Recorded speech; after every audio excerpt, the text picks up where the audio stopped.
Bismillahirrahmanirrahim. Assalamualaikum warahmatullahi wabarakatuh. Sahabat yang beriman dimanapun berada, semoga kita selalu dalam lindungan Allah Subhanahu wa Ta'ala. A'udzubillahi minasyaitonirrajim. Bismillahirrahmanirrahim. Allahumma sholli ala sayyidina Muhammad wa ala ali sayyidina Muhammad. Segala puji bagi Allah Subhanahu wa Ta'ala, Rabb semesta alam. Salawat dan salam kepada Nabi kita, Nabi Muhammad sallallahu alaihi wasallam, keluarganya, para sahabat-sahabatnya, dan orang-orang yang mengikuti mereka hingga akhir zaman. Pada kesempatan kali ini, saya akan membahas tentang siapakah sebenarnya Al-Mahdi. Telah banyak pembahasan yang telah saya bahas tentang mulai dari tanda-tanda kemunculan dan lain sebagainya. Kali ini saya akan membahas penuh tentang siapa sebenarnya Al-Mahdi. Sahabat yang beriman dimanapun berada, saya amat tertarik dengan salah satu cerita mengenai kebangkitan Al-Mahdi, dan di sini saya ingin kongsikan pada Anda semua atau pada penonton-penonton setia atau subscriber setia MAP Official Channel tentang suatu yang tersirat dan tersurat di balik kisah Al-Mahdi yang banyak diperkatakan oleh rame orang, terutama saya pribadi yang punya channel tentang umat akhir zaman ini, sehingga ada yang terlalu taksub dan berani mengaku sebagai Imam Mahdi.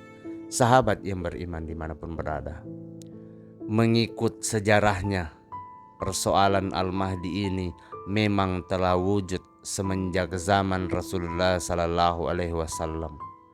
Baginda sendiri juga pernah banyak meriwayatkan banyak hadis tentang kewujudan Imam Mahdi di akhir zaman, selain daripada kebangkitan Dajjal dan juga kedatangan Nabi Isa alaihissalam. Antara hadis yang masyhur pernah disampaikannya mengenai Imam Mahdi adalah dari Zor, dari Abdullah, dari Nabi Sallallahu Alaihi Wasallam yang bersabda, sekiranya dunia hanya tinggal sehari saja sebelum kiamat, niscaya Allah Subhanahu wa Ta'ala memanjangkan hari itu, sehingga bangkit padanya seorang lelaki dari keturunanku atau dari kaum keluargaku yang namanya seperti namaku, nama bapaknya seperti nama bapakku. Ia akan memenuhi bumi dengan keadilan dan seksama, sebagaimana bumi dipenuhi dengan kesoliman dan kekejaman. Hadis riwayat Abu Daud dan Tirmizi. Sahabat yang beriman dimanapun berada, dari Abu Sa'id Al-Khudri radhiyallahu anhu berkata, aku telah mendengar Rasulullah sallallahu alaihi wasallam bersabda, akan lahir dari umatku seorang laki-laki yang menyeru dengan sunnahku. Allah menurunkan hujan dari langit untuknya, bumi mengeluarkan kasil, dan darinya bumi dipenuhi dengan kedurjaan dan kekejaman. Ia memerintah umat ini selama 7 tahun dan akan berada di Baitul Maqdis. Hadis riwayat At-Tabrani. Sahabat yang beriman dimanapun berada, di antara tanda-tanda besar kiamat ialah munculnya Imam Mahdi yang akan memerintah dunia ini dengan keadilan ketika dunia dicengkam oleh kejahatan karena turunnya Dajjal. Walau bagaimanapun, terdapat setengah-tengah pihak yang mempertikaikan kemunculan Imam Mahdi. Mereka berpendapat ia adalah perkara dongeng yang sengaja dicipta oleh orang-orang Yahudi dan Syiah. Ceritanya yang saya sampaikan ini sebenarnya bermula selepas 45 tahun kewafatan Nabi Muhammad sallallahu alaihi wasallam, yaitu apabila tercatat sejarah besar dalam Islam ketika itu mengenai peristiwa berdarah Karbala di mana kita sendiri pernah mendengar atau membacanya. Sahabat yang beriman dimanapun berada, semoga kita selalu dalam lindungan Allah Subhanahu wa Ta'ala. Sayyidina Husain telah terbunuh bersama anggota keluarganya akibat kekejaman tentara Yazid bin Muayyah yang dikepalai oleh Ubaidullah bin Ziyad di dalam peristiwa itu. Perjalanan Sayyidina Husain dari Makkah menuju ke Kufah tetapi terhenti di Karbala karena diserang oleh tentara Yazid. Di sini saya ingin menceritakan sedikit siapakah dia Sayyidina Husain dan kaitannya dengan kisah Imam Mahdi ini. Sahabat yang beriman dimanapun berada, saya pikir semua orang Islam mengenali siapakah beliau. Tentunya cucu Rasulullah Sallallahu Alaihi Wasallam selain dari Sayyidina Hasan yang paling disayanginya. Mereka berdua adalah anak kepada ulu balang Islam yang tersohor. Siapa lagi kalau bukan Sayyidina Ali, dan ibnu beliau adalah Sayyidina Fatimah Az-Zahra, anak perempuan Rasulullah, dan Siti Khadijah. Sahabat yang beriman dimanapun berada, dipendekkan cerita, Sayyidina Husain dalam perjalanan ke Kufah dan keluarganya serta beberapa orang pengikut yang lain telah dikepung oleh tentara Bani Umayyah atas arahan pemerintah ketika itu, yaitu Yazid bin Muayyah atau Yazid I, di suatu kawasan padang pasir yang bernama Karbala. Di sana mereka telah dikepung selama beberapa hari, sehingga Sayyidina Husain kehabisan bekalan makanan. Di dalam peristiwa itu juga Yazid telah memberi peringatan kepada tentaranya supaya jangan memberi atau membantu Sayyidina Husain dengan memberi makanan walaupun dengan seteguk air sekalipun. Sahabat yang beriman dimanapun berada, ini karena katanya sekiranya ia dapat minum walaupun setitis air, pastinya awak semua tidak bisa mengalahinya. Maklumlah, anak hulu balang terkenal tentu hebat seperti ayahnya. Selepas beberapa hari, barulah tentara Yazid memberikan diri atau memberanikan diri untuk mendekati Sayyidina Husain yang kelemahan untuk mempertahankan diri dan keluarganya. Sahabat yang beriman dimanapun berada, di saat itulah berlaku perbalahan antara tentara Yazid.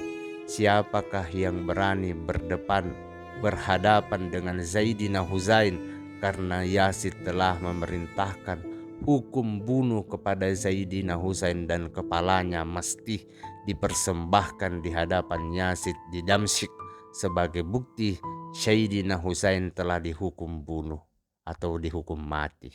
Sahabat yang beriman dimanapun berada, semua tentara Yazid gentar untuk menjalankan perintah Yazid karena semenangnya Sayyidina Husain amat gagah perkasa seperti ayahnya, dan juga karena mengenangkan beliau adalah cucu junjungan besar Nabi Muhammad Sallallahu Alaihi Wasallam.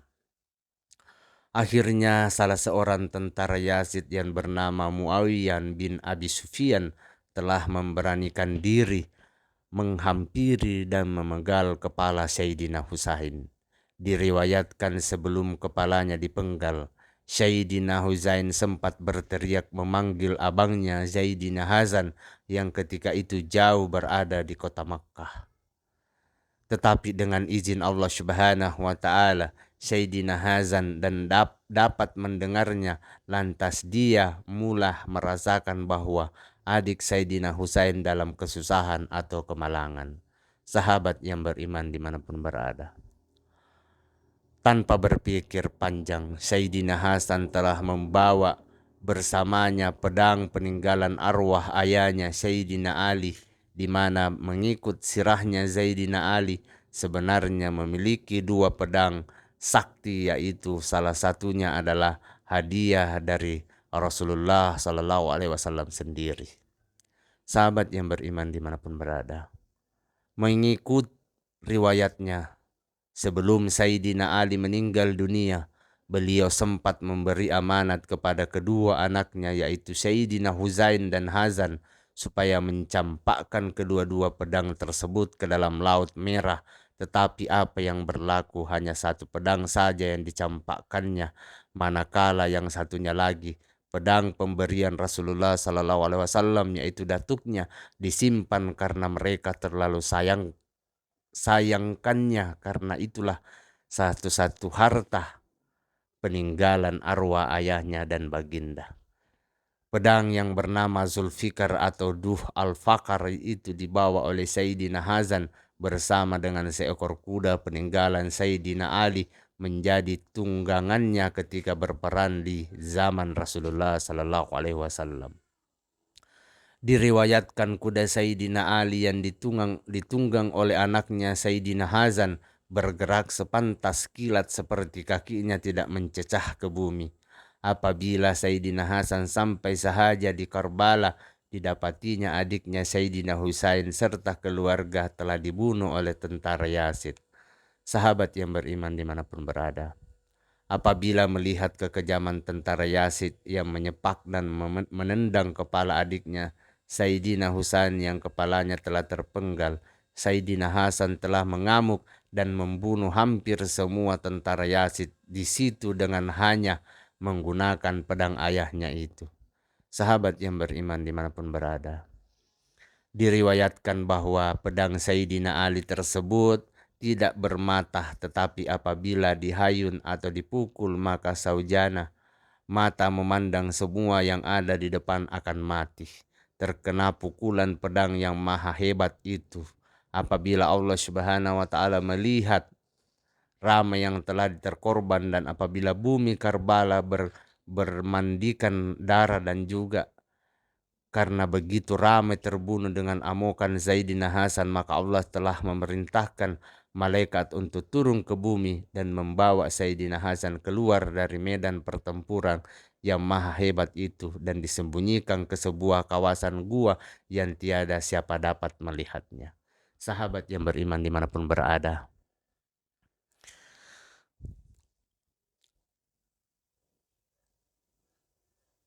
logikanya Sayyidina Hasan disembunyikan bersama dengan pedang Duh Al-Fakar dan kuda Sayyidina Ali yang maha hebat itu. Mungkin pedang itulah yang bakal membunuh Dajjal, sebagaimana sabda Rasulullah SAW. Dari Ibnu Umar, bahasa Nabi SAW telah mengambil tangan Sayyidina Ali radhiyallahu anhu dan bersabda, akan keluar dari sulbi ini pemuda yang akan memenuhi dunia dengan keadilan, yaitu Al-Mahdi.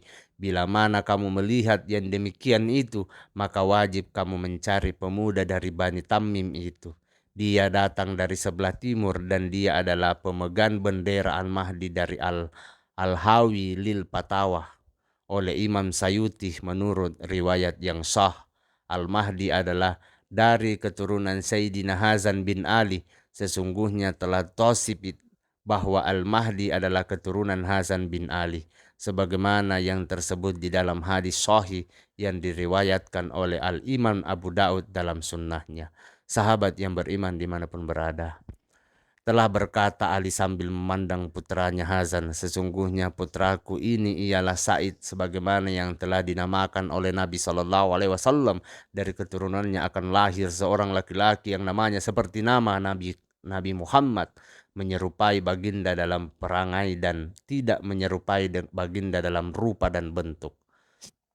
Hadis ini telah disahkan oleh para ulama, diantaranya Al-Manawi di dalam kitabnya Al-Kabir, Ibnu Adzir dalam kitabnya An-Nihayah, Ibnu Qayyim Al-Jauziyah dalam kitabnya Kharibul Hadis, dan Al-Manarul Munif fi Zahihi wad-Dahif Al-Muhaddits Said Ahmad Siddiq Al-Kumari di dalam kitabnya Akidah Ahli Islam fi Nuzulil Izzah alaihissalam, dan lain sebagainya.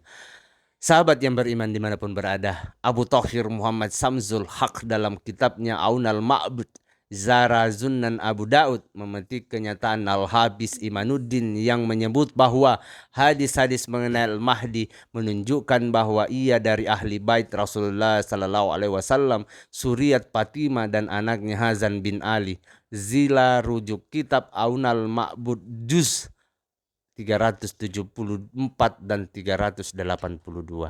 Sahabat yang beriman dimanapun berada, di dalam riwayat lain bahwa Al-Mahdi ini mempunyai dua ciri-ciri besar, yaitu akan mendapat daulah di sebelah timur dan akan memegang pedang Sulfakur, Duh Al-Fakar, sebagai bukti bahwa ia pembawa kebenaran. Pedang yang dipercayai Duh Al-Fakar atau Zulfak yang disimpan Museum Kairo, Arab Saudi, sehingga kini belum dapat kepastian yang tepat di manakah makam Zaidina Hazan kalaulah benar-benar ia telah meninggal, dan perkara yang sama juga berlaku kepada keseluruhan keluarga Sayyidina Ali yang lain, yaitu Zaidina Husain. Jasadnya dikatakan tak langsung dikebumikan, manakala ibunya Sayyidina Fatimah Az-Zahra juga tidak diketahui di mana makamnya. Sahabat yang beriman dimanapun berada, yang pasti Al-Mahdi pasti akan muncul insya Allah. Tetapi beliau bukanlah calang-calang manusia, karena kehebatannya mungkin sehebat ayahnya, Hulu Balang Agung Sayyidina Ali radhiyallahu anhu. Marilah kita semua sama-sama berdoa agar Allah Subhanahu wa Ta'ala tunjukkan kebenaran itu kepada kita. Jangan sampai kita menjadi penentang yang tidak dapat menerima, maka sikap tawakuf dan tidak menyetujui dan tidak menolak, melainkan menunggu dan terus mempelajari adalah lebih baik. Lebih selamat bila kita tidak menyanggahnya, sebab siapa yang menyanggah kebenaran dari Allah Subhanahu wa Ta'ala akan terhina di dunia dan akhirat. Wallahu alam bisawab. Demikianlah tentang siapakah sebenarnya Al-Mahdi. Semoga apa yang saya sampaikan bisa bermanfaat dan bisa dipahami. Saya memohon maaf apabila ada salah kata ataupun ucapan di dalam video ini. Perlu kita ketahui bahwa kebenaran serta kebenaran kebaikan itu hanya milik Allah Subhanahu wa Ta'ala. Kesalahan serta keburukan itu datangnya dari saya pribadi selaku manusia biasa yang tidak pernah luput akan kesalahan. Akhir kata, wabillahi taufiq wal hidayah. Wassalamualaikum warahmatullahi wabarakatuh.